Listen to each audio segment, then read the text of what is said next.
will Manchester United line up with Casemiro? There's a sentence I did not think I would ever be saying. Not only are we signing a defensive midfielder, we've signed one of the best defensive midfielders in world football. You can try and say he's a little bit too old, but you can also take a look at the fact that he's 4 months older than Salah. He's younger than Van Dijk. He's younger than De Bruyne. Anyway, the age is not an issue. How do we set up with Casemiro in the team? In this video, and I think we're all going to enjoy this video, I certainly am, I'm going to take a look at the tactics, the starting 11 and the formation that Ten Hag will use with Casemiro in the team, and we're going to take a look at Antony and Gakpo and the differences that we would have from a tactical perspective with those two different signings. Of course, it doesn't take away from the energy and the main focus right now, which I've said at the start of every video for a while. Honestly, you don't have to tell me this. I've been very vocal against the Glazers publicly on this channel, using it as a platform for years and years and years, and I'm glad that everybody else, not everybody else, but the energy behind it now is fantastic. So everyone, if you can, get to that protest on Monday. But let's talk about, as I said, Casemiro and where we line up with him. Because that's not a conversation I ever thought we were going to have here on United People's TV. Honestly, I think it is an outrageously good signing. I hope it's an outrageously good signing. And I hope we don't get stung. Well, let's be honest, the signings that we've made from Real Madrid over the last few years haven't exactly worked out. Fingers crossed that Casemiro will. I've certainly got more hope that he will. And he's just an elite baller in his position. I don't need to show you where his position is. You already know where he is. In his career, he's had 380 appearances, and 371 of them have come as a defensive midfielder. We know exactly what position he's going to play for Manchester United. But how and who is he going to line up alongside, I think, is a more interesting conversation. Because taking a look at this team here, I believe this was a starting 11 that played against Brentford, and the less said about that game, the better. But if we're being honest, I'm not really sure how our midfield is going to completely set up, because there's varieties and options. We know full well that Erik Ten Hag will play with that 4-2-3-1 formation. A 4-2-3-1 formation which effectively, when you're in possession, switches to a 4-3-3, because whoever's a deeper line midfielder drops behind the other central midfielder, and that's kind of how you shape up in possession. Out of possession, you kind of drop a little bit deeper into a 4-2-3-1.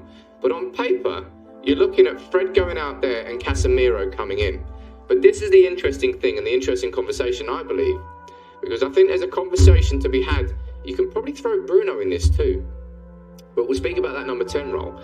But who do you think should partner Casemiro? Because first and foremost, one thing we know, let's bring them down here, this is basically the end of McTominay as a starter for Manchester United. McTominay will not be starting on the regular for our club anymore. Simple as that. I don't think he should be. I think he can be a good squad player. Effectively, what you're going to be seeing from McTominay now that Casemiro's arrived is he's going to be on the bench, and he'll maybe come on for the last 15-20 minutes and try and do, if he's going to improve in that role, learn from the best, right? Learn from Casemiro. But he's going to definitely operate there.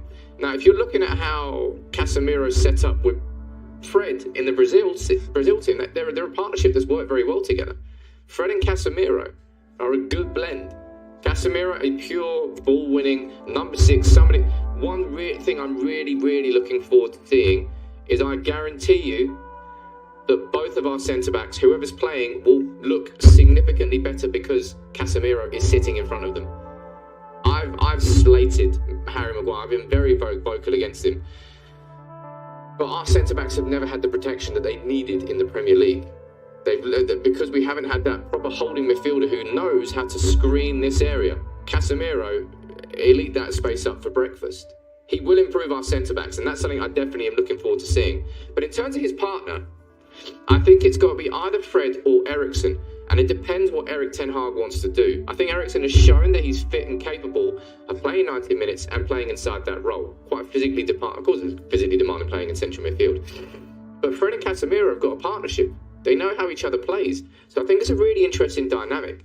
So I think you could probably, in reality, I think that's probably the most likely.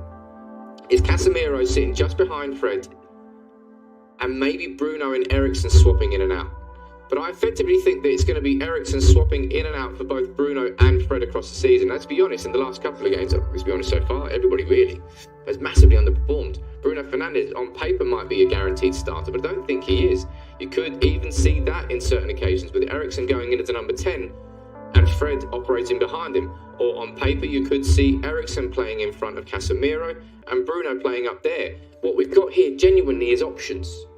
Different threesomes, Giddy, that we could use there. And it all rotates around the base of Casemiro. It's not exactly Frenkie de Jong, it's a very different type of player. Casemiro is not that deeper lying playmaker that Frenkie de Jong would have been. So we're still going to need questions about bringing it out from the back. And maybe on paper that's why Eriksen would be better to play alongside him, because he'd be better playing as a deeper lying playmaker than Fred would be. And because of Fred, and we know, of course, is better when he's towards the opposition box than his own half. But it's going to be really interesting to see how he lines up there. Because Casemiro, mate, I know it might not work out. I know blah, blah, blah, blah, blah about the concerns and the worries. But if it does work out, my word, I cannot wait to see us play with an actual genuine defensive midfielder. But moving on from Casemiro, we've got to have a conversation about Antony. Because again, this definitely throws in interesting and new dynamics into our attack. Because if you look at Antony's stats, you know what Antony's stats are. You know full well that the majority of his career, he's playing out on the right-hand side. He is a right winger. And you'll also know that that's kind of where Jadon Sancho's best performances have come so far during this pre-season. So if we're looking at signing Antony, you're effectively kissing goodbye to Marcus Rashford, certainly in the starting 11, and you're also going to be accommodating for Antony by shifting Sancho out to the left. Would that be a problem for you? You let me know what you think about that. I don't think it'll be a problem for Manchester United, and I also don't think it would really be a problem for Jadon Sancho. We all thought he was going to be signed as a right winger. I do think he's better on that side, but he's not bad on the left-hand side. In fact, last season, his most productive performances actually did come down this left flank. And I tell you what, a partnership with Malacia down there with Jadon Sancho is something I could absolutely get on board with. So if we sign Antony, there is absolutely no doubt whatsoever he will start on that right wing. It won't be a case of Man United signing Antony, Jadon Sancho keeping his spot there, and Antony all of a sudden getting shifted to the left. As I said, one look at his career, he is a right winger. What Antony loves to do, it's a bit like a bit Iron Robin, if you want to call it that. That player who loves to get to this area, cut inside, shoot from around about here. That's a move that he has made his.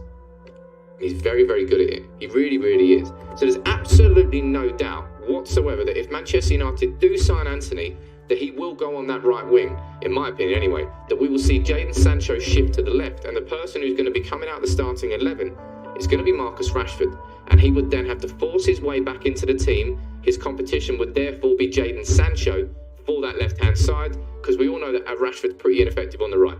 I think so anyway. We all know so anyway.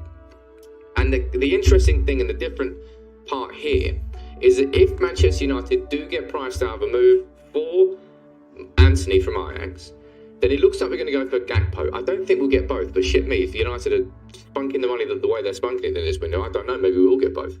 But Gakpo is a different type of player to Antony. We go and take a look at his career now. He can operate on the right-hand side. He's played there certain times. He can play centre forward, but left wing is his position.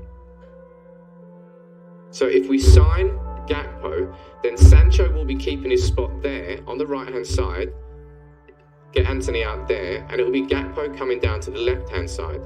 And in both equations, you will see and notice, of course, it's Marcus Rashford who's missing out, because if we sign Gakpo instead, I fully imagine that he'll be going down the left-hand side. He's somebody who operates a little bit. Antony is somebody who, if he plays on the right, he's a very direct winger. He'll try and take his players on. He'll try and cut inside and shoot. He's tricky. He's got more flair about his game. Not that Gakpo doesn't have flair in his game, but Gakpo is more capable of playing in this sort of position with his back to goal, holding the ball up, bringing in his teammates, like receiving the ball in the air here, bringing it down with a touch and bringing it into Bruno.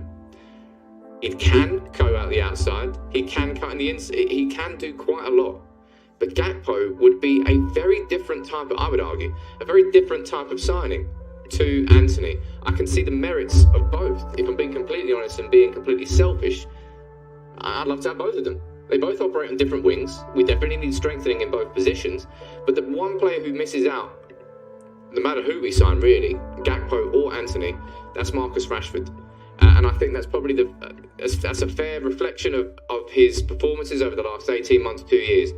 United have got to stop being so sentimental. If a player is underperforming for that long, you go and sign better alternatives. And that's what we will do if we sign Antony or if we sign Gakpo.